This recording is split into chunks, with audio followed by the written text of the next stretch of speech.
পৃথিবীর সেরা শব্দ হলো মা। মায়ের সাথে কখনো কারো তুলনা হয় না। পাহাড় সমান ব্যথা বুকের মধ্যে চাপা দিয়ে হাসি মুখে মা আমাকে কোলে তুলে নিয়েছেন। আমি যখন মায়ের গর্ভে আসি, প্রথম 4-5 মাস আস্তে আস্তে বড় হতে থাকি। তখন মা কোনো খাবার খেতে পারত না।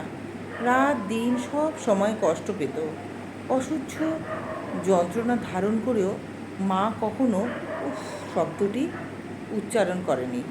পরের 4-5 মাস যখন মায়ের পেটে আস্তে আস্তে বড় হতে থাকি, তখন কোনো কোনো সময় মায়ের পেটে লাথি মারার কারণে মা দাঁড়ানো থেকে বসে পড়তো।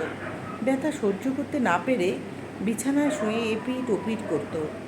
10 মাস পর যখন পৃথিবীতে আসার সময় হতো, তখন শুরু হতো মায়ের সীমাহীন ব্যথা আর কষ্ট। একজন মানুষের নির্ধারিত আছে সে কতটুকু ব্যথা সহ্য করতে পারবে, কিন্তু সন্তান প্রসবের ব্যথা নিয়ে বড় বড় চিকিৎসকরা বলেন একটা মানুষ সর্বোচ্চ 45 ইউনিট ব্যথা সহ্য করতে পারে।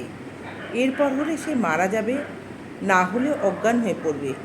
যখন মা আমাকে প্রসব করেন, তখন তার ব্যথা হয় 60 ইউনিট বা 60 ইউনিটের মতো, যা আমাদের দেহের 206টি হাড়ের মধ্যে 20টি হাড় একসাথে ভেঙে গেলে যে ব্যথা অনুভূতি হয়, এইটুকুনি ব্যথা সহ্য করে মা আমাকে পৃথিবীর আলোর মুখ দেখান। মায়ের ঋণ শোধ করব কী করে আমি? আমার গায়ের চামড়া দিয়ে পায়ের জুতো তৈরি করে দিলেও এক বিন্দু পরিমাণ শোধ করতে পারবো না। একটা কথা মাকে বলা হয়নি, মা তোমায় আমি বড্ড ভালোবাসি।